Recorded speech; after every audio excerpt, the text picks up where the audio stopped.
तो स्टार्ट कर रहे हैं, that is the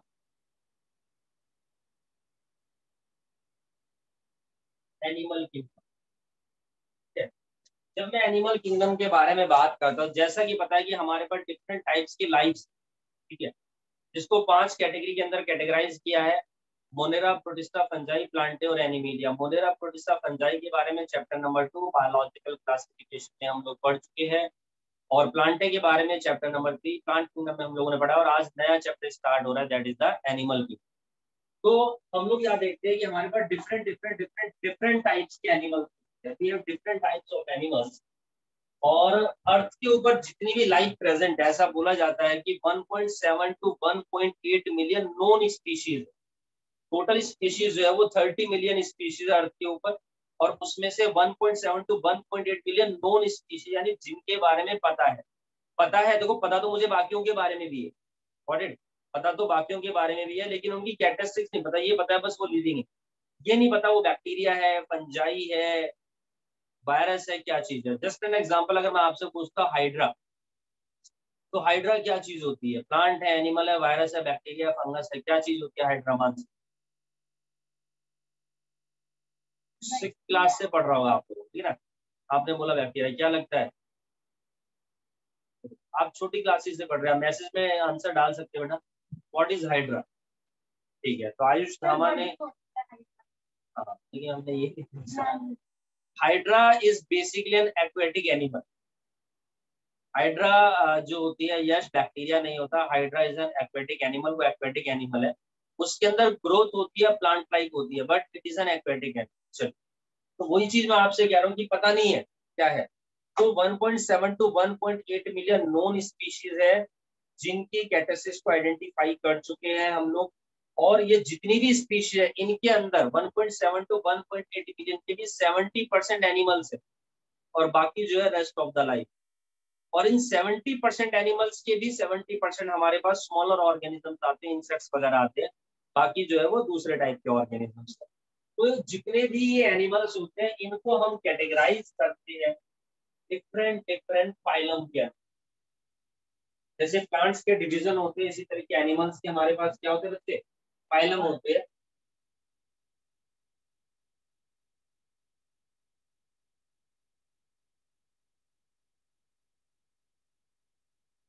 these are the phylum, ये सब हमारे पास फाइलम है। Porifera, coelenterata, platyhelminthes, nemathelminthes, aschelminthes, annelida, arthropoda, mollusca, echinodermata, protochordata, कोडाटा। तो ये सब क्या है हमारे पास, इनके फाइलम होते हैं। डिफरेंट डिफरेंट एनिमल्स को डिफरेंट डिफरेंट फाइलम के अंदर यहाँ पर क्या किया है बच्चों? कैटेगराइज किया गया है। डिफरेंट डिफरेंट एनिमल्स को डिफरेंट डिफरेंट फाइलम के अंदर ऑर्गेनाइज किया है on the basis of some characteristics, कुछ कुछ कैरेक्टरिस्टिक्स के बेसिस पे, कुछ कुछ प्रॉपर्टीज के बेस पे। तो हम लोग यहाँ पर बात करेंगे उसी के बारे में। So basically what is the basis of classification? यहाँ पर क्लासिफिकेशन का बेस क्या है? किस बेस पे हम डिफरेंट डिफरेंट एनिमल्स को डिफरेंट डिफरेंट फाइलम के अंदर कैटेगराइज करते हैं? सबसे पहली चीज तो what is the unit of classification, एक क्वेश्चन पूछा जाता है कि what is the unit of classification. Classification की यूनिट क्या है? And answer is species. Species is the unit of classification, क्योंकि हम लोग स्पीशी लेवल से, स्पीशी सबसे छोटा लेवल है जिससे स्टार्टिंग करते हैं क्लासिफिकेशन की। तो बेसिस ऑफ क्लासिफिकेशन के बारे में बात करते हैं, तो in spite of differences in structure, तो अलग अलग एनिमल्स के अलग अलग डिफरेंट डिफरेंट स्ट्रक्चर है, तो डिफरेंस इन स्ट्रक्चर के हिसाब से भी कैटेगराइज करते हो, सिमिलैरिटीज के हिसाब से भी कैटेगराइज करते हो। भाई मान लीजिए दो अलग अलग डिफरेंट स्ट्रक्चर्स है, कैटेगरी ए कैटेगरी बी। अब एक नया एनिमल अगर हमें देखने को मिलता है, कोई भी लाइफ देखने को मिलती है, तो मैं देखूंगा ना कि वो ए या बी से मैच कर रहा है। अगर उसके अंदर ज्यादा सिमिलैरिटी बी वाली है, तो हम उसको बी कैटेगरी में डालेंगे। यानी डिफरेंसेस के बेस पे भी, सिमिलैरिटीज के बेस पे भी कैटेगराइज किया जाता है। And there are some fundamental features common to various individuals in relation to the arrangement of cell. उनकी बॉडी के अंदर किस टाइप की सेल टाइप की स्ट्रक्चर है, ठीक है, बॉडी सिमेट्री कैसी है, नेचर ऑफ सीलोम है, पैटर्न ऑफ डाइजेस्टिव सिस्टम है, एक्सक्रीटरी सिस्टम है, रिप्रोडक्टिव सिस्टम है। So these are the features on which जिस बेसिस पे एनिमल्स को कैटेगराइज करते हैं और एक एक करके इन बेसिस के बारे में हम लोग यहाँ पर सबसे पहले बात करते हैं और कैसे इनको इन फाइलम के अंदर यहाँ पर बच्चों कैटेगराइज किया गया। चलिए, तो सबसे पहला जो बेसिस ऑफ क्लासिफिकेशन है, this is the level of organization. सबसे पहले मैं बात करता हूँ बच्चों यहाँ पर लेवल ऑफ ऑर्गेनाइजेशन के बारे में। लेवल ऑफ ऑर्गेनाइजेशन से मतलब है कि कुछ एनिमल्स को कैटेगराइज किया जाता है किस लेवल पे, सेल्यूलर लेवल। किसी किसी के अंदर तो सेल्यूलर लेवल ऑफ ऑर्गेनाइजेशन, किसी के अंदर टिश्यू लेवल ऑर्गेनाइजेशन, किसी के अंदर ऑर्गन लेवल ऑर्गेनाइजेशन है और किसी किसी के अंदर ऑर्गन सिस्टम लेवल ऑर्गेनाइजेशन। तो मैं बात करता हूँ सबसे पहले सेल्यूलर लेवल ऑफ ऑर्गेनाइजेशन के बारे में। सेल्यूलर लेवल से क्या मतलब है? सेल्यूलर लेवल से मतलब है जिन ऑर्गेनिजम्स के अंदर एक ही सेल है और एक ही सेल सारे फंक्शंस को परफॉर्म करने के लिए रिस्पॉन्सिबल है, तो वो सेल्यूलर लेवल ऑफ ऑर्गेनाइजेशन कहलाता है। अब जैसे कि मैं हूँ, मैं आपको पढ़ा भी रहा हूँ, मैं ही आप लोगों से फीस भी ले रहा हूँ, ठीक है, मैं ही डंडे ही बजा रहा हूँ, मैं ही टेस्ट दे रहा हूँ, मैं ही टेस्ट चेक कर रहा हूँ, मैं ही ऐड कर रहा हूँ, मैं ही प्रमोशन कर रहा हूँ, टेक्निकल काम भी सारा मैं ही कर रहा हूँ, तो मैं क्या हो गया? सेल्यूलर नहीं हुआ भैया, मल्टी टैलेंटेड बोलते हैं। सेल्यूलर तो वो होता है जिसके अंदर एक सेल होती है, तो मैं तो मल्टी सेल्यूलर ही हूँ। मल्टी टैलेंटेड सेल्यूलर का मतलब एक ही सेल सारे फंक्शन परफॉर्म कर रही है जी। हाँ, तो इसका बहुत बढ़िया एग्जांपल देता हूँ मैं आपको। सबसे पहला फाइलम है हमारे पास, मैंने अभी बताया कि बहुत सारे फाइलम है हमारे पास, तो सबसे पहला फाइलम है उसी के बारे में बात करता हूँ, दैट इज द पोरीफेरा। ठीक है, सबसे पहला फाइलम है मेरे पास यहाँ पर पोरीफेरा है, तो मैं पोरीफेरा के बारे में बात करता हूँ। पोरीफेरा जो फाइलम है उसके अंदर जो एनिमल्स आते हैं उनके अंदर कैसा भैया सेल्यूलर लेवल ऑर्गेनाइजेशन होता है। तो मेरे को दो बातें पता चली, एक तो मुझे ये पता चला कि सेल्यूलर लेवल ऑर्गेनाइजेशन किसके अंदर है, और दूसरी चीज पोरीफेरा फाइलम की भी तो कैरेक्टरिस्टिक्स पता चली कि इसके अंदर जो ऑर्गेनिजम्स आते हैं उनके अंदर सेल्यूलर लेवल ऑर्गेनाइजेशन है। Okay, very good. तो ये बात हमारे को यहाँ पर पता चली सेल्यूलर लेवल के बारे में। उसके बाद हम लोग यहाँ पर बात करते हैं टिश्यू लेवल के बारे में। तो टिश्यू क्या होता है? Basically a group of cells is called the tissue that do a specific function, जो स्पेसिफिक फंक्शन को परफॉर्म करने के लिए रिस्पॉन्सिबल। तो किसी किसी ऑर्गेनिज्म के अंदर टिश्यू पाए जाते हैं उस फंक्शन को परफॉर्म करने के लिए। तो इसी के अंदर आते हैं मेरे पास दूसरा फाइलम जो है मेरा, दैट इज द सीलेंट्रेटा। तो सीलेंट्रेटा के अंदर हम लोग देखते हैं कि टिश्यू लेवल ऑर्गेनाइजेशन है। Got it? तो दो कैरेक्टरिस्टिक्स पता चले, टिश्यू लेवल किसके अंदर है? सीलेंट्रेटा के अंदर, सीलेंट्रेट्स के अंदर, और सीलेंट्रेटा के अंदर टिश्यू लेवल ऑर्गेनाइजेशन है। तो आप ये देखिए, आपको बेसिकली ये तो बेसिस ऑफ क्लासिफिकेशन में बता रहा हूँ, लेकिन हमें हर फाइलम की कैरेक्टरिस्टिक्स को लर्न करना है और हर फाइलम की कैरेक्टरिस्टिक्स को याद रखना है। तो इन फाइलम की एक एक कैरेक्टरिस्टिक्स में बता चुका हूँ। Got it? और भी बातें हम करेंगे इनके बारे में। अब बात करते हैं भैया ऑर्गन लेवल के बारे में। तो किसी किसी के अंदर ऑर्गन पाए जाते हैं, तो मेरा जो थर्ड फाइलम है यहाँ पर, this is the platyhelminthes. This is the platyhelminthes. तो मेरा तीसरा फाइलम है यहाँ पर प्लेटीहेल्मिन्थस। मैं बिल्कुल सीरीज में ही बता रहा हूँ जानबूझ के आप लोगों को, ताकि आप लोगों को यहाँ पर क्या रहे भैया, याद रहे। तो प्लेटीहेल्मिन्थस के अंदर हमारा ऑर्गन लेवल ऑर्गेनाइजेशन है। इनके अंदर ऑर्गन रिस्पॉन्सिबल होते हैं किसी भी स्पेसिफिक फंक्शन को परफॉर्म करने के लिए। अब मैं बताता हूँ ऑर्गन सिस्टम। अब देखो हमारे अंदर क्या होता है, हमारे अंदर ऑर्गन सिस्टम ही तो पाया जाता है। हमारे अंदर ऑर्गन सिस्टम है, जैसे जैसे डाइजेस्टिव सिस्टम जो डिफरेंट ऑर्गन से मिलके बना, तो ऑर्गन ऑर्गन मिलके ऑर्गन सिस्टम बना रहे हैं। डाइजेस्टिव सिस्टम के अंदर लीवर भी है, पैनक्रियाज भी है, स्किन भी है, respiratory system, circulatory system, reproductive system, excretory, ये सब मिलकर के ऑर्गन सिस्टम है। तो organ system organ system organ system organ system बन जाता है, पूरा का पूरा मेरा ऑर्गेनिज्म बन जाता है। तो यानी कि हमारे अंदर ऑर्गन सिस्टम प्रेजेंट होता है और हमारे फाइलम का नाम होता है यहाँ पर बच्चों कोडाटा। तो हम लोग कोडेट्स कहलाते हैं। हम लोग क्या कहलाते हैं? कोडेट्स। तो हमारे जो ऑर्गन सिस्टम है, एक और फाइलम है दैट इज द आर्थ्रोपोडा। इनके अंदर भी पाया जाता है, इनके अंदर भी organ system. So this is the first level of organization. तो लेवल ऑफ ऑर्गेनाइजेशन, कुछ एनिमल्स को हम लोगों ने अलग अलग फाइलम में डाला, उनके अंदर सेलुलर ऑर्गेनाइजेशन है, किसी के अंदर टिश्यू है, किसी के organ system level organization. Okay okay okay. मैं थोड़ी सी आप लोगों से यहाँ पर बात करता हूँ किस चीज के बारे में, मैं थोड़ी सी बात करता हूँ आप लोगों से यहाँ पर इन फाइलम के बारे में। जैसे मैंने सबसे पहला फाइलम आपको बताया दैट इज द पोरीफेरा। तो यहीं पर आगे बढ़ने से पहले थोड़ी सी बातें बताता हूँ पोरीफेरा के बारे में। तो एक कैरेक्टरिस्टिक तो मुझे ये पता चली कि इसके अंदर सेल्यूलर लेवल है, ठीक। दूसरी बात, कॉमनली आल्सो कॉल्ड स्पॉन्जेस, हम लोग यहाँ पर इनको स्पॉन्जिस भी बोलते हैं। Also called the spongin, spongin बोला जाता है। इसकी स्ट्रक्चर होती है कुछ कुछ इस तरीके की।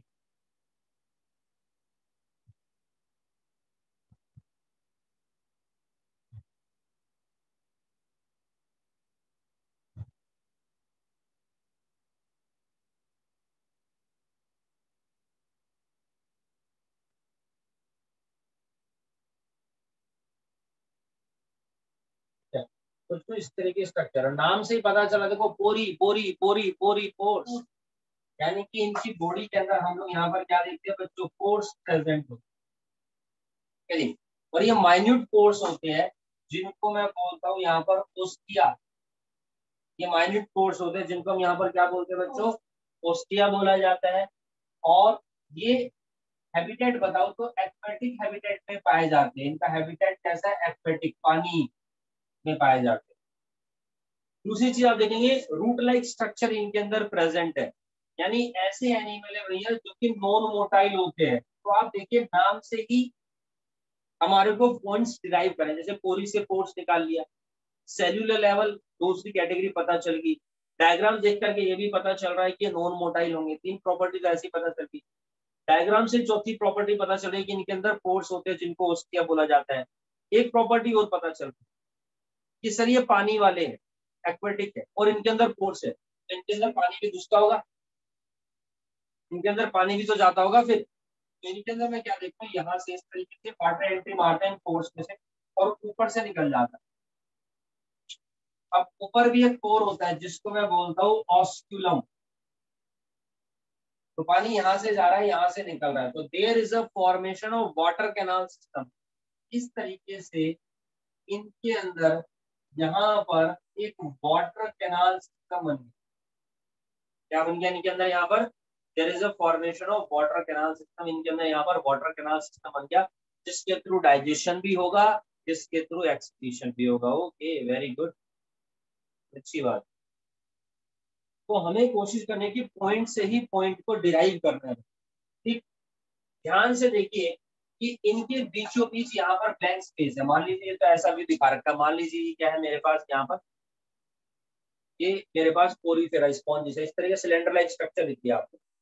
ये फ्रंट व्यू, अब इसको देखो टॉप व्यू से देख रहा हूँ मैं, इसको टॉप व्यू से देखो तो अंदर से खोखला है, अंदर से बीच में क्या है? कैविटी है। कैविटी समझते हो ना? इवन अगर आपके दांतों में कैविटी है तो कैविटी को ही बोला जाता है यहाँ पर सीलोम, ठीक है जी। और इनको स्पॉन्जिस बोला गया, तो स्पॉन्जिस के अंदर सीलोम है, तो ये कहलाते हैं मेरे स्पॉन्जोसील, ठीक है जी। ये मेरे स्पॉन्जोसील कहलाते हैं क्योंकि इनके अंदर यहाँ पर कैविटी प्रेजेंट है। चलिए एक चीज और बताता हूँ कि इनकी जो आउटर लेयर है ना, जैसे मैं कह रहा हूँ स्पॉन्जिस है तो आप देखिए हेयर्स दिख रहे होंगे, इसी तरीके से यहाँ पर भी इनकी बॉडी के ऊपर क्या होते हैं? फाइबर्स होते हैं। तो basically they have spongin fibres, body के ऊपर क्या है? स्पॉन्जिन फाइबर्स होते हैं जिससे मिलकर के बने हैं, ठीक है। आप में से कुछ स्टूडेंट्स अगर ओलंपियाड का एग्जाम भरते हैं, नीट के लिए प्रिपरेशन करते हैं, तो उसको ही बता दूं कि इनकी आउटर लेयर के ऊपर छोटे छोटे कांटे जैसी स्ट्रक्चर होती है, तो इस तरीके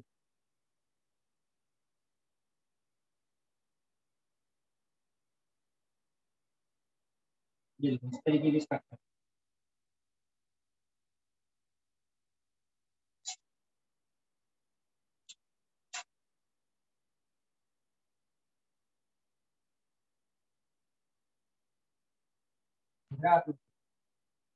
नहीं, इस तरह के छोटे छोटे कांटे जैसे स्ट्रक्चर होते हैं उनकी पूरी बॉडी के ऊपर, these are termed as spicule. तो इनके अंदर स्पाइक्यूल्स प्रेजेंट होते हैं। तो these are the properties of the Porifera, ये पोरीफेरा की प्रॉपर्टीज है, कैरेक्टरिस्टिक्स है, तो मैंने आपको पहले ही बता दी। चलिए आप लोगों से पूछेंगे बात। सो एक तो पहला लेवल, फर्स्ट तो बेसिस क्या हो गया, लेवल ऑफ ऑर्गेनाइजेशन की बेसिस मैंने कैटेगराइज किया है। दूसरा मैं बात करता हूं यहाँ पर सर्कुलेटरी सिस्टम। मैं सर्कुलेटरी सिस्टम के बेसिस पर भी यहाँ पर क्या करता हूँ बच्चों, कैटेगराइज करता हूँ। सर्कुलेटरी सिस्टम के बेसिस पे कैसे, सर्कुलेटरी सिस्टम आपने पढ़ा होगा छोटी क्लासेस में, कितने तरीके का होता है भाई बताइए, कितने तरीके का होता है सर्कुलेटरी सिस्टम? दो, दो तरीके का होता है सर्कुलेटरी सिस्टम। एक होता है ओपन सर्कुलेटरी सिस्टम और दूसरा होता है, इतनी आसान बात है, ठीक है, दूसरा है क्लोज सर्कुलेटरी सिस्टम। अच्छा बताइए हमारे अंदर कौन सा प्रेजेंट होता है, ओपन या क्लोज? हमारे अंदर क्लोज सर्कुलेटरी सिस्टम प्रेजेंट होता है, मतलब समझे यहाँ पर कौन होगा, ओपन सर्कुलेटरी सिस्टम का, क्लोज सर्कुलेटरी सिस्टम का। बेटा देखा, ओपन सर्कुलेटरी सिस्टम, अच्छा सर्कुलेटरी सिस्टम में बच्चे सीधा कई बार रिलेट करते हैं हार्ट से, है ना। सर्कुलेटरी सिस्टम का नाम क्या है, हमारे सर्कुलेटरी सिस्टम का नाम क्या है? अरे हमारे सर्कुल मैसेज कर सकते हैं आप लोग, कोई दिक्कत नहीं, हमारे सर्कुलेटरी सिस्टम का नाम क्या है? हाँ बिल्कुल सही जवाब है, that is the blood. Blood is the circulatory system. But कुछ टीचर इस तरीके से पढ़ाते हैं, स्टूडेंट्स भी क्या जवाब देंगे, हार्ट। हार्ट ही सर्कुलेट करता है, नहीं ऐसा नहीं। Heart is just a pumping organ, वो तो सिर्फ ब्लड को पंप करवाता है। सर्कुलेटरी सिस्टम ब्लड है, ब्लड ही तो पूरी बॉडी के अंदर सर्कुलेट हो रहा है, इसकी मदद से, हार्ट की मदद से। लेकिन सर्कुलेटरी सिस्टम हमारा ब्लड है, तो ब्लड पूरी बॉडी में सर्कुलेट होता है, इसके थ्रू ब्लड सर्कुलेट होता है पूरी बॉडी में, ब्लड वेसल्स के। तो जब हम लोग देखते हैं कि ब्लड फ्लो होता है थ्रू ब्लड वेसल्स, यानी कि ब्लड फ्लो या सर्कुलेट थ्रू ब्लड वेसल्स, तो वो मेरा क्या कहलाता है बच्चों, closed circulatory system. This is termed as close circulatory system कहलाता है मेरा, ठीक है। और जब कोई भी ब्लड वेसल्स ना हो, यानी कि when all the cells and all the tissue directly bath in the blood, चौड़े में, तो इसका मतलब वो ओपन सर्कुलेटरी सिस्टम है, जैसे कि आर्थ्रोपोडा के अंदर। तो देखो आर्थ्रोपोडा की एक कैरेक्टरिस्टिक्स और बता दी मैंने, आर्थ्रोपोडा कौन होते हैं, ठीक है जी। तो देखो आर्थ्रोपोडा, इसमें होता है पोडा, ये बीचों बीच थोड़े जैसे स्ट्रक्चर, और आर्थ्रो का मतलब होता है जॉइंटेड, जॉइंटेड अपेंडेजेस, पोडा मतलब की पैडल, आर्थ्रो यानी जॉइंटेड, पोडा मतलब पैडल, जिनके अंदर जॉइंटेड अपेंडेजेस, जैसे हमारे हाथ पर हमारी बॉडी से जुड़े हुए, ठीक इसी तरीके से यहाँ पर इनकी भी स्ट्रक्चर्स अटैच है। तो ये आर्थ्रोपोडा आते हैं, कीड़ो मकड़ आते हैं इनके अंदर ज्यादा। अब इनके ऊपर पैर रख दिया हमने, तो इनका तो बसरा सा खुल गया भैया, इनकी थोड़ी नस कट जाएगी, इनका तो मैटर ही क्लोज हो जाएगा। इसका मतलब इनके अंदर ओपन सर्कुलेटरी सिस्टम, मसाला बिगड़ जाता है इनका। तो आर्थ्रोपोडा की देखो एक कैरेक्टरिस्टिक्स नहीं पता चली कि ओपन सर्कुलेटरी सिस्टम है, बिल्कुल आएगा। और दूसरी कैरेक्टरिस्टिक्स पता चली कि इनके अंदर ऑर्गन सिस्टम है, आर्थ्रोपोडा की दो कैरेक्टरिस्टिक्स पता चलती है। अब blood flow through blood vessels, flow circulatory system, तो ये किसकी कैरेक्टरिस्टिक कहलाएगी, कोडाटा की। तो एक तो कोडाटा की एक कैरेक्टरिस्टिक तो ये पता चली कि इनके अंदर फ्लो सर्कुलेटरी सिस्टम होता है, दूसरा इनके अंदर ऑर्गन सिस्टम होता है। समझे, कोडाटा की दो कैरेक्टरिस्टिक्स पता चल चुकी है, याद रखना ये चीजें, ठीक है। अभी that is clear to all of you. चलिए, तो ये बात होगी, ब्लड वेसल्स होती है जैसे वेन्स है, आर्टरीज है, कैपिलरीज है, ये हमारे पास क्या होती है बच्चों, ब्लड वेसल। अब तीसरी कैटेगरी, वो बेसिस, जिस बेसिस पे मैं कैटेगराइज करता हूँ, दैट इज द सिमेट्री।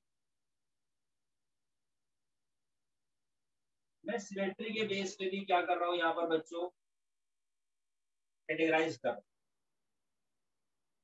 अब सिमेट्री से यहाँ पर क्या मतलब, सिमेट्री का मतलब होता है the arrangement, similarities in the arrangement of body parts. If there is a similarities in the arrangement of body parts, this is termed as symmetry. ये देखिए, जैसे मान लो अब यही है आर्थ्रोपोडा, और मैं अगर इसको बीच में से डिवाइड कर दे तो आप देखिए कि ये वाला हिस्सा और ये वाला हिस्सा दोनों बिल्कुल सिमिलर अरेंजमेंट है ऑर्गन्स का। तो इस तरह की जो सिमेट्री होती है वो कहलाती है मेरे पास बाइलेटरल सिमेट्री। तो किसी किसी ऑर्गेनिजम्स के अंदर क्या है, बाइलेटरल सिमेट्री।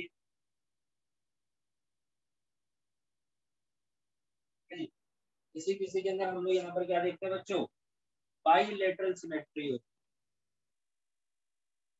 है। तो बाइलेटरल सिमेट्री का एग्जांपल आ गया मेरे पास, एक और एग्जांपल आ गया क्या, आर्थ्रोपोड।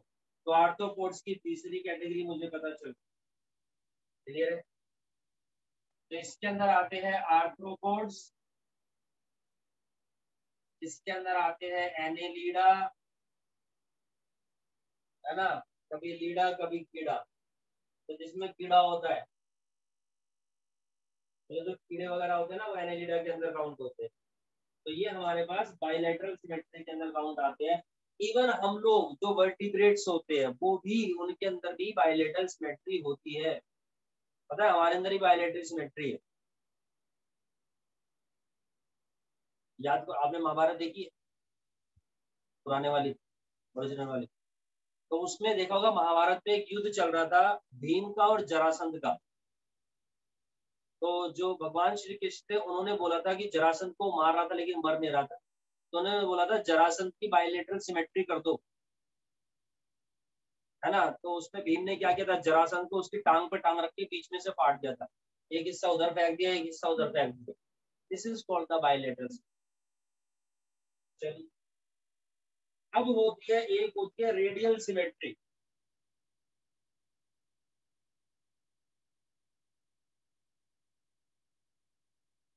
रेडियल सिमेट्री के अंदर क्या होता है, any plane passing through central axis, कोई भी प्लेन जो सेंट्रल एक्सिस से पास होता है and can divide into equal half, is called the radial symmetry. आपने कभी जिंदगी में वो खाया है एप्पल,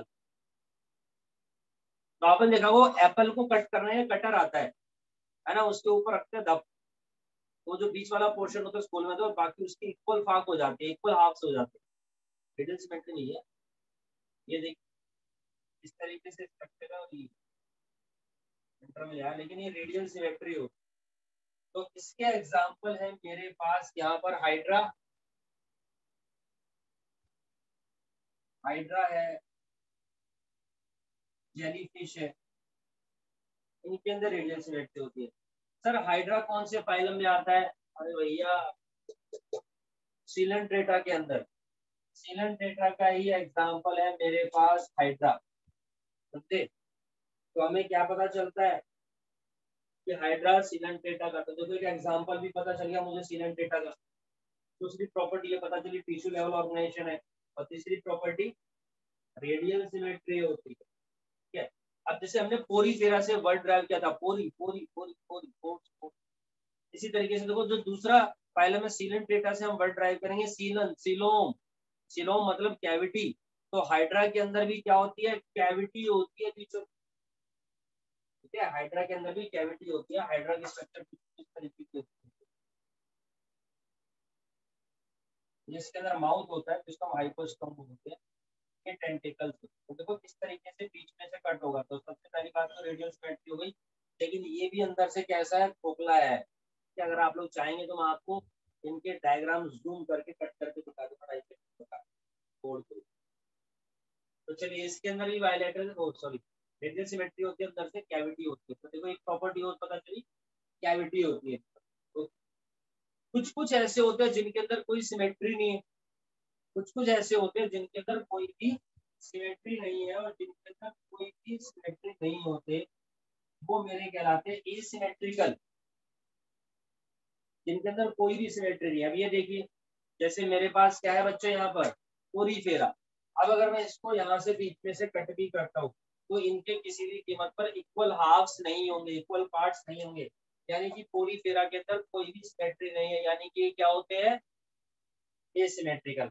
लो जी, पोरीफेरा की एक कैरेक्टरिस्टिक्स और पता चल गई मुझे कि ये एसिमेट्रिकल है। नहीं करना क्या है ऐसे तो जो है देखो, बात होती है कि आप सेंट्रल प्लेन से अगर उसको कट कर रहे हो, ठीक है जी, तो यानी कि यहाँ पर एसिमेट्रिकल, इनके अंदर कोई भी सिमेट्री नहीं होती है बच्चों, ये एसिमेट्रिकल होते हैं। तो ये दूसरा हमारे पास कैटेगराइजेशन हो चुका है। ठीक है, उसके बाद जो नेक्स्ट कैटेगरी आती है मेरे पास वो यहाँ पर है सीलोम।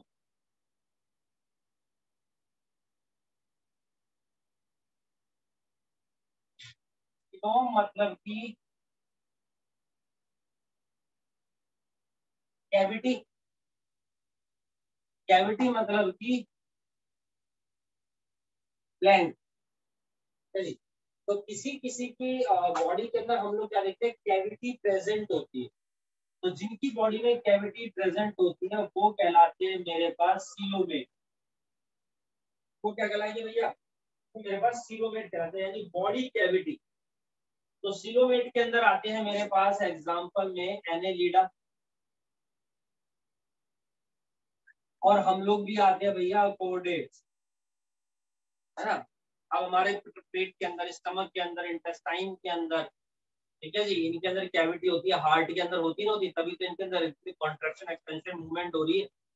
भाई एक बार चाहे भर रहा है, लेकिन आप ये देखिए कैविटी तो हो ही रही है, कैविटी प्रेजेंट है तभी तो मूवमेंट पॉसिबल है।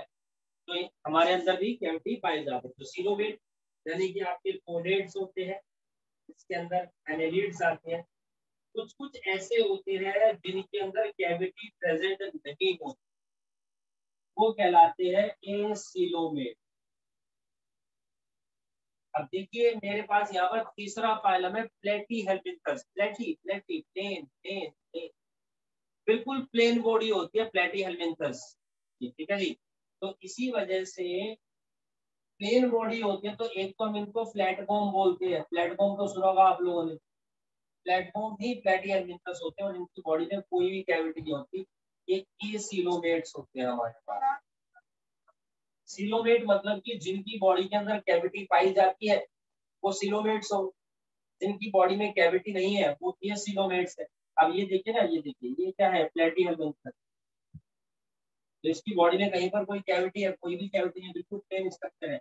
जैसे आपने देखा होगा टॉम एंड जेरी वगैरह कई बार, है ना, टॉम आया गेट बंद किया, जेरी द्वार पे चिपक गया, बिल्कुल पापड़ की तरह नीचे चल गया।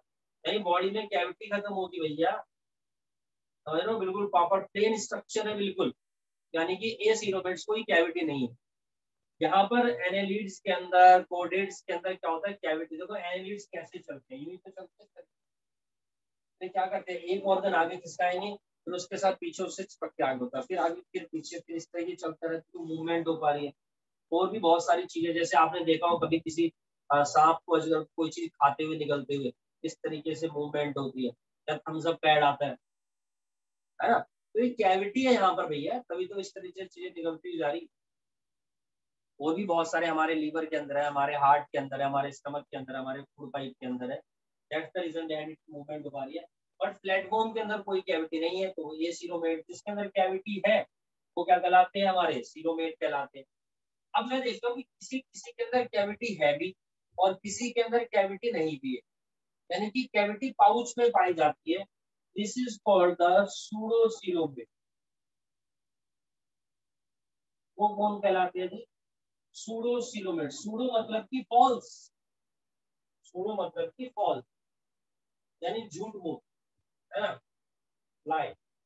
तो pseudocoelomates, no true coelom, no true cavity is present. और इसके अंदर आते हैं आपके एग्जांपल है एशेलमिंथस। मैं आपको दिखा दूं, मान लीजिए बॉडी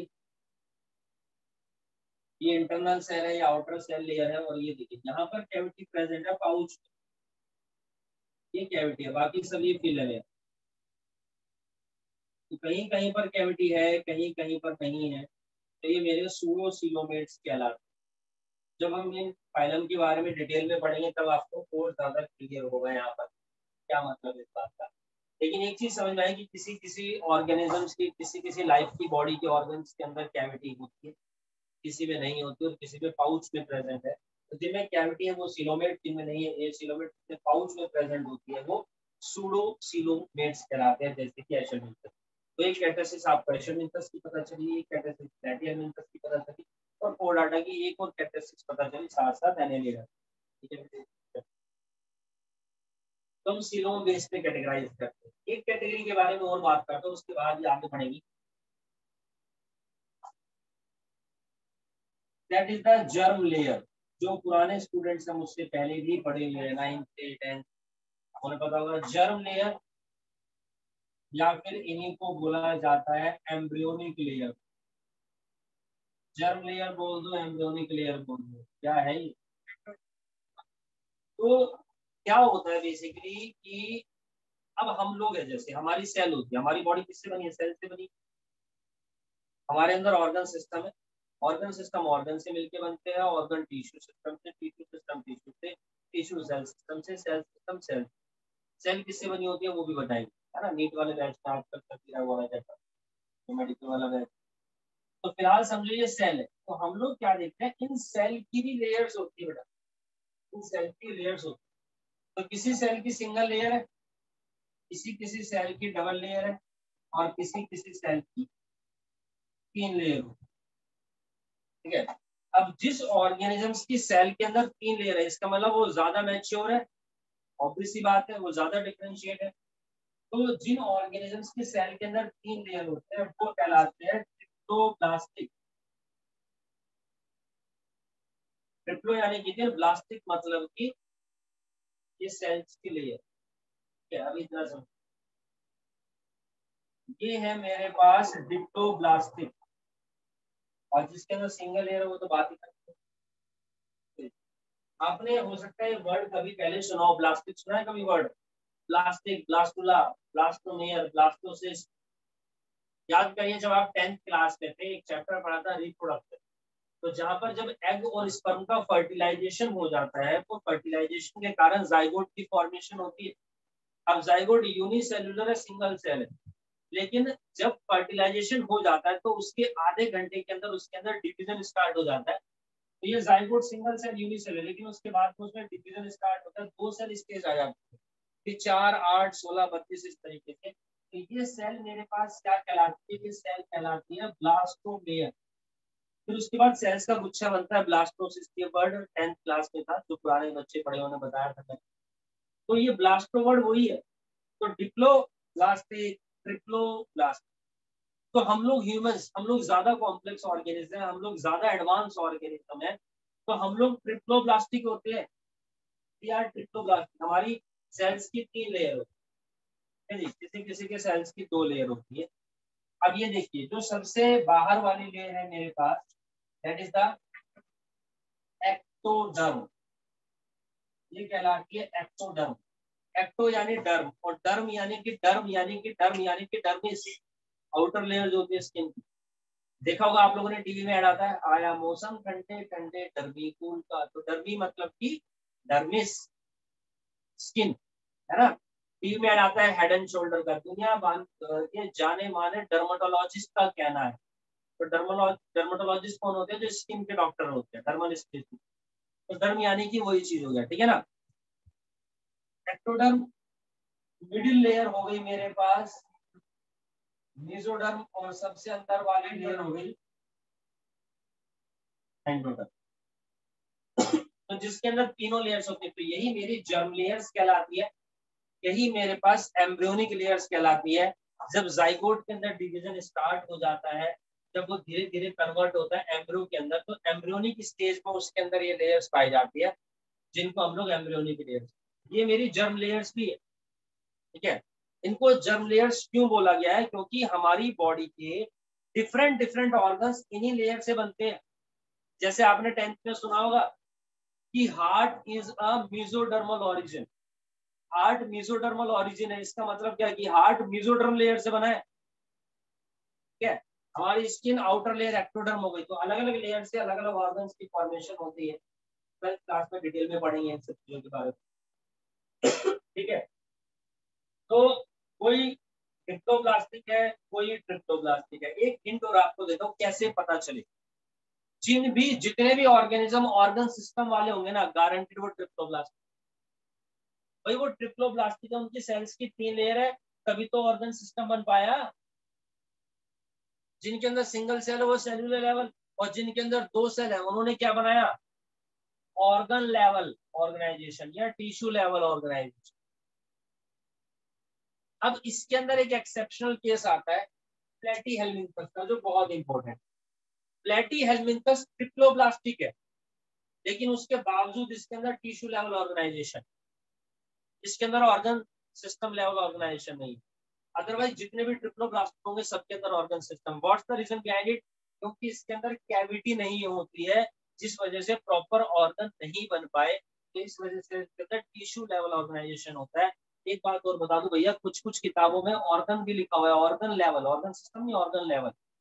तो ये कुछ कुछ एरर्स है बुक्स में। और कुछ कुछ क्या होता है कि बहुत सारे आप एक फाइलम की भी कैटेगरी पढ़ेंगे, है ना। अब जैसे मैं कह रहा हूँ स्पॉन्जिस के अंदर कैविटी है, लेकिन स्पॉन्जिस के कुछ और भी एग्जांपल है पूरी तरह के, उनके अंदर कैविटी। तो अभी हम डिटेल में आएंगे तब देखेंगे एक एक करके।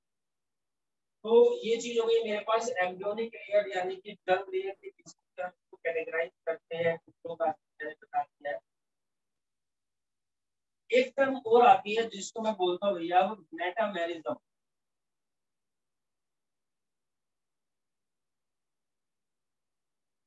किसी किसी की बॉडी कैसी होती है जी, मेटामेरिज्म। मेटामेरिज्म का मतलब होता है सेगमेंटेड बॉडी। मेटामेरिज्म मतलब की सेगमेंटेड बॉडी। जैसे आपने अर्थवॉर्म देखा होगा, ये देखिए,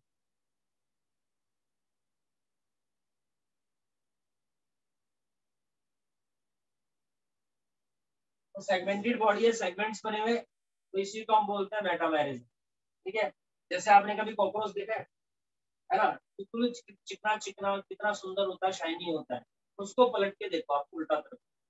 ठीक है, हो सकता है मैं आपको लाइव भी दिखा दूं नेक्स्ट क्लास। तो उल्टे तरफ से उसके अंदर लाइनिंग्स होती है इस तरीके। ठीक है जी, जब कॉकरोच का चैप्टर आएगा हमारा, चैप्टर नंबर 7, तो उसका डायग्राम बना के दिखाएंगे। तो सेगमेंटेड बॉडी है, मेटामेरिज्म। ठीक। अच्छा, कई बार बच्चे कंफ्यूज हो जाते हैं एक टर्म से। एक तो होता है मेटामेरिज्म और एक होता है मेटामॉर्फोसिस। कोई बताना चाहता है मेटामॉर्फोसिस क्या होता है? कोई भी?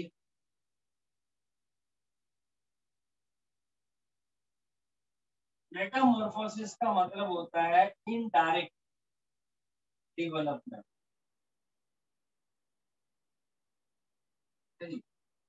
इनडायरेक्ट डेवलपमेंट को हम बोलते हैं मेटामॉर्फोसिस। अब देखो, जैसे हमारे अंदर क्या होता है, डायरेक्ट डेवलपमेंट होता है। हम कल भी इंसान के बच्चे थे, आज भी इंसान के बच्चे, आने वाले समय में भी हम उम्मीद करते हैं कि इंसान ही रहेंगे। कुछ कुछ कुत्ते भी बनते जा रहे हैं, देखा होगा आप लोगों ने, स्नैपचैट है ना।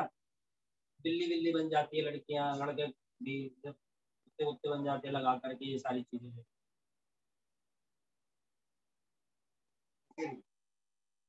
तो ये सारी चीजें होती है हमारे पास। ठीक है जी, तो हमारे पास क्या होता है कि डायरेक्ट डेवलपमेंट, कल भी ऐसे थे, आज भी ऐसे, आगे भी ऐसे ही रहेंगे, अगर भगवान ने चाहा सब कुछ ठीक रहा। एक ऐसा एक ऐसी चीज है आज की डेट में जिसके बारे में सबको पता होना चाहिए। हमारे अंदर तो डायरेक्ट डेवलपमेंट, मैं इनडायरेक्ट डेवलपमेंट किया, जिसमें इनडायरेक्ट डेवलपमेंट, कोरोना वायरस, हर तीसरे दिन में उसकी शेप चेंज हो रही है, स्ट्रक्चर चेंज हो रही है ना। इनडायरेक्ट डेवलपमेंट, कभी कुछ कभी कुछ कभी कुछ, कभी डेल्टा प्लस, कभी कुछ है ना।